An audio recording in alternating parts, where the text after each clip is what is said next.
नमस्कार, आप देख रहे हैं न्यूज़ वन इंडिया। आपके साथ मैं हूं सुरभि तिवारी। उत्तर प्रदेश विशेष देख रहे हैं आप। शादी समारोह को लेकर सीएम योगी का स्पष्ट निर्देश जारी है। शादी के लिए पुलिस या प्रशासनिक अनुमति लेने की कोई आवश्यकता नहीं है। सीएम योगी आदित्यनाथ ने कहा है कि 100 लोगों की संख्या में बैंड बाजा वाले लोग शामिल नहीं होंगे। बैंड बजाने, डीजे बजाने से रोकने वाले अधिकारियों और पुलिसकर्मियों पर कठोर कार्रवाई होगी। सीएम योगी आदित्यनाथ ने स्पष्ट निर्देश जारी किए हैं और कहा है कि जो लोग भी बैंड बजाने या डीजे बजाने वाले लोगों को रोकेंगे तो उन अधिकारियों और पुलिसकर्मियों पर कठोर कार्रवाई की जाएगी। और जो 100 लोगों की जो संख्या बताई गई थी कि वही केवल शादी समारोह में सम्मिलित हो पाएंगे, तो उसके अलावा कहा जा रहा है कि बैंड बाजे वाले लोगों को अनुमति मिल चुकी है। 100 लोगों में की संख्या में बैंड बाजे वाले लोग शामिल नहीं होंगे। उन्हें अलग से अनुमति लेने की भी आवश्यकता नहीं है और इससे बैंड बाजे वाले लोगों में खुशी का माहौल देखा जा रहा है। और सीएम योगी आदित्यनाथ की वो तारीफ भी कर रहे हैं और साफ तौर पर स्पष्ट कर दिया है सीएम योगी आदित्यनाथ ने कि जो भी लोग 100 की संख्या में लोग शामिल हो सकते हैं और इस संख्या में बैंड बाजे वाले लोग शामिल नहीं हैं। इस पर अधिक जानकारी के लिए हमारे साथ दिलीप सिंह, एसोसिएट एडिटर हमारे साथ जुड़ चुके हैं, असिस्टेंट एडिटर हमारे साथ जुड़ चुके हैं।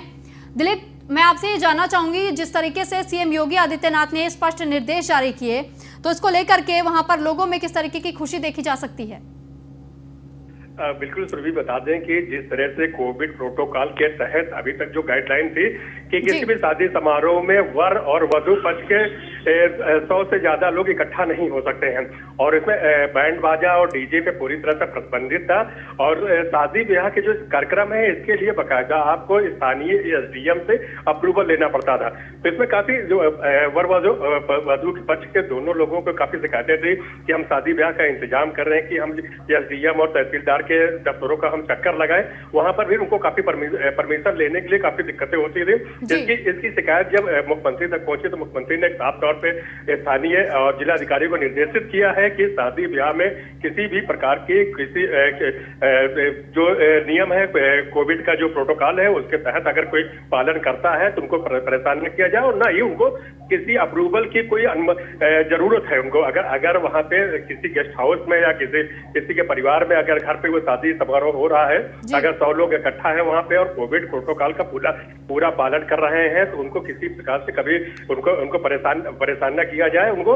और शादी ब्याह में सबसे मुख्य जो अभी मुख्यमंत्री ने निर्देशित किया है कि अगर शादी ब्याह समारोह है तो कोविड का प्रोटोकॉल का पालन करते हुए डीजे और बैंड बाजा का भी हम उपयोग कर सकते हैं। वो 100 की संख्या जो प्रोटोकॉल का है, उसके अलावा जो डीजे में जो कार्यकर्ता होते हैं डीजे बजाने वाले, उनको 5, 10 या 15 जो भी संख्या होगी वो उस 100 की संख्या से अलग होगी।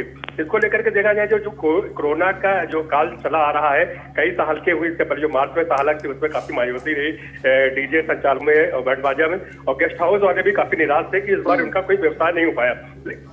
लेकिन मुख्यमंत्री की साजिश के बाद डीजे संचालक और बैंड बाजा संचालक और खास करके जिनकी शादी है, जिन लड़कों और लड़कियों की शादी है, उनमें भी काफी उत्साह देखने को मिल रहा है कि अब शादी ब्याह हमारा जो है बहुत अच्छे ढंग से होगा और हमारे यार दोस्त डांस करेंगे, हम लोग एंजॉय करेंगे। तो शादी ब्याह का जो एक माहौल होता है सुरभि जी, निश्चित तौर पर ये होता है कि लोगों में खुशियां होती हैं, रिश्तेदार नातेदार इकट्ठा होते हैं, लड़का ठीक है। बहुत बहुत शुक्रिया दिलीप जी आपका हमारे साथ जुड़ने के लिए और ये तमाम जानकारी हम तक पहुंचाने के लिए। तो सीएम योगी आदित्यनाथ ने अब इस बात की अनुमति दे दी है कि बैंड बाजे वाले लोगों को किसी भी तरीके से खास तौर पर अनुमति लेने की जरूरत नहीं है और अगर उन्हें कोई भी रोकने की कोशिश करता है तो अधिकारियों के खिलाफ भी एक्शन लिया जाएगा। और अब बात करेंगे लखनऊ की, जहां पर संविधान दिवस पर आयोजित समारोह में शामिल हुए हैं सीएम योगी आदित्यनाथ और संविधान दिवस के समस्त देशवासियों को हार्दिक शुभकामनाएं भी दी है सीएम योगी ने। भारत दुनिया के लिए एक आदर्श के तौर पर है। सीएम योगी आदित्यनाथ ने ये बातें कही अपने संबोधन के दौरान कि भारत को पूरी दुनिया एक तरीके से आदर्श के तौर पर देखता है और हम सब प्रधानमंत्री मोदी के आभारी हैं। और वहीं पीएम मोदी ने संविधान दिवस के महत्व को बढ़ाया है। इसको लेकर भी सीएम योगी आदित्यनाथ ने तमाम बातें सामने रखी। 26 जनवरी 1950 में देश में संविधान लागू हुआ था और इसके महत्व को पीएम मोदी ने उसी तरीके से बढ़ाया भी है। सीएम योगी आदित्यनाथ ने अपने संबोधन के दौरान ये तमाम बातें कही है जो हम आपको बता रहे हैं और सीएम योगी आदित्यनाथ ने संविधान दिवस के अवसर पर बधाई भी दी है।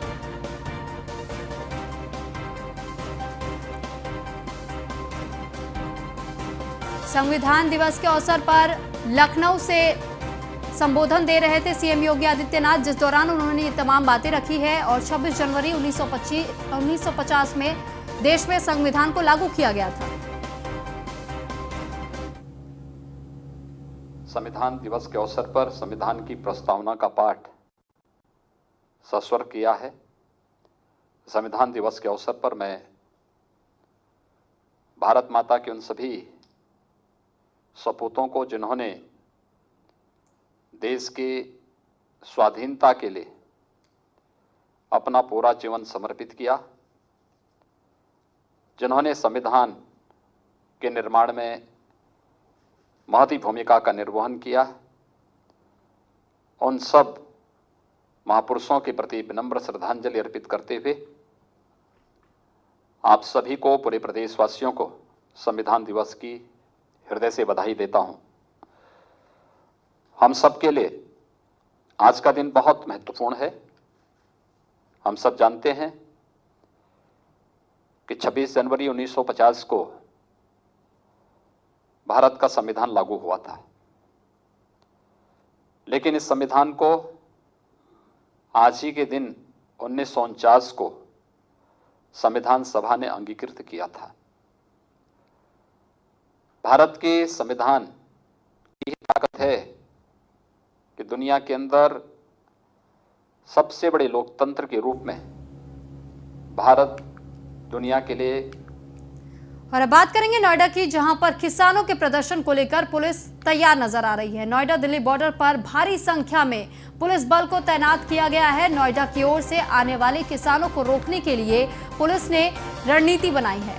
नोएडा दिल्ली बॉर्डर पर बैरिकेडिंग भी लगाई गई है। मौके पर आला अधिकारी भी मौजूद बताए जा रहे हैं। आज दिल्ली कूच करने की तैयारी कर रहे हैं किसान, और इसी के तहत अब वो लगातार धीरे धीरे करके आगे बढ़ रहे हैं और इसी वजह से नोएडा में आने से रोका जा रहा है किसानों को, और इसी के लिए पुलिस बल की भारी तैनाती भी वहां पे की गई है। तो नोएडा किसानों के प्रदर्शन को लेकर पुलिस पूरी तरीके से तैयार नजर आ रही है।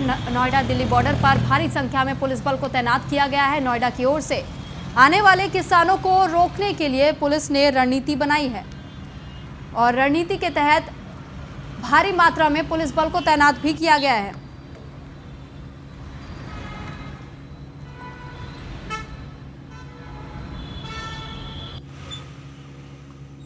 मौजूद हूं नोएडा दिल्ली के बॉर्डर पे। आपको बता दूं कि देश भर के किसान प्रदर्शन करने के लिए दिल्ली में आ रहे हैं।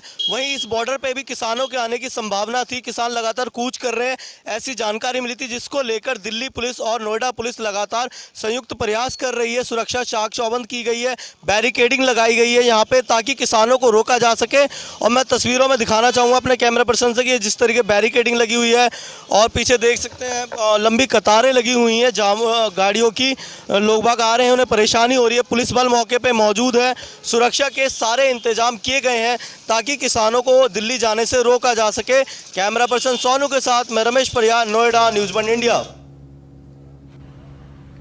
तो नोएडा की तस्वीरें हम आपको दिखा रहे हैं, जहां पर भारी मात्रा में पुलिस बल को तैनात किया गया है और किसान दिल्ली कूच करने की तैयारी कर रहे हैं, और इसी वजह से यहां पर दिल्ली और नोएडा बॉर्डर पर भारी मात्रा में पुलिस बल की तैनाती की गई है। बात करेंगे संभल की, जहां पर संभल से बड़ी खबर सामने आ रही है। भारतीय किसान यूनियन के कार्यकर्ताओं को पुलिस ने दिल्ली जाने से रोका है। कई कार्यकर्ताओं को चौधरी सराय चौराहे पर पुलिस ने गिरफ्तार भी कर लिया है। किसानों का सड़क पर धरना लगातार जारी है। किसान दिल्ली कूच करने की ओर कोशिश कर रहे हैं, और यहां पर लगातार पुलिस ये कोशिश कर रही है कि किसानों को किस तरीके से रोका जा सके। तो वहीं संभल से इस बीच जो बड़ी खबर सामने आई है, हम आपको बता दें कि भारतीय किसान यूनियन के कार्यकर्ताओं को पुलिस ने दिल्ली जाने से रोका है, और पुलिस की तरफ से कोशिश की गई है, और भारतीय किसान यूनियन के कार्यकर्ताओं को यहां पे रोका गया है। संभल की तस्वीर हम आपको दिखा रहे हैं। आप इन तस्वीरों के माध्यम से भी देख सकते हैं कि किस तरीके से भारतीय किसान यूनियन के जो कार्यकर्ता है वो लगातार प्रदर्शन कर रहे हैं और दिल्ली कूच करने की तैयारी कर रहे हैं, लेकिन यहाँ पर पुलिस उनको रोकते हुए नजर आ रही है।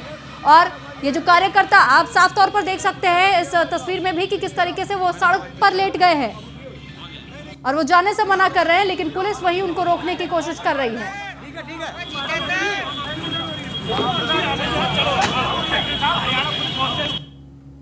अगली बात नहीं है, आपको बता दिया, अगली बात नहीं है पूरा। और अगली खबर इटावा से है, जहां पर युवक की गोली मारकर हत्या कर दी गई है। बहन के साथ रेप करने वाले आरोपी ने गोली मारकर हत्या की है। दबंगों के खौफ से पहले ही पलायन कर चुका है पीड़ित परिवार। आज ही दिल्ली से घर वापस आया था मृतक युवक के परिजनों ने पुलिस पर भी गंभीर आरोप लगाए हैं। सुरक्षा की गुहार लगाने के बाद भी पुलिस की ओर से किसी तरीके की सुरक्षा मुहैया नहीं कराई गई थी। शिकायत के बावजूद खुलेआम घूम रहे थे नामजद आरोपी।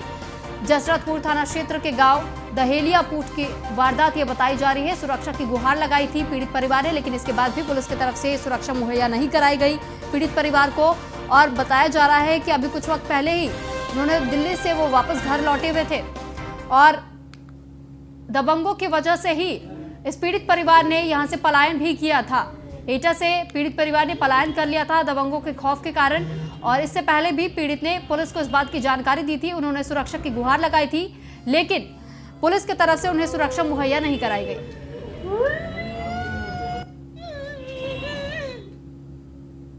मामला ये है सर कि ये मेरा भतीजा है जी, और ये सुबह ही दिल्ली से आया था जी, और इसको आज किसी ने गोली मार के और इसकी हत्या कर दी।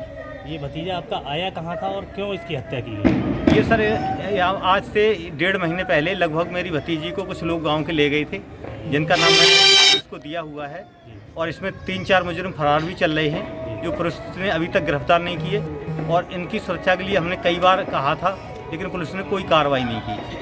तो इस पूरे मामले को लेकर आपने अलीगंज पुलिस को जो है शिकायत की थी? ये थाना अलीगंज का मैटर नहीं है, ये थाना जसरतपुर का है सर जी। इसमें शिकायत आपने जो सुरक्षा के लिए दी थी कहाँ दी थी? मैंने सर थाना जसरतपुर को दी थी, एसएसपी को दी थी, एसपी को दी थी, आईजी को दी थी, और बाई डाक द्वारा मैंने डीजीपी को और आईजी को, महिला आयोग को, सभी के लिए संज्ञान में ये मैटर दिया।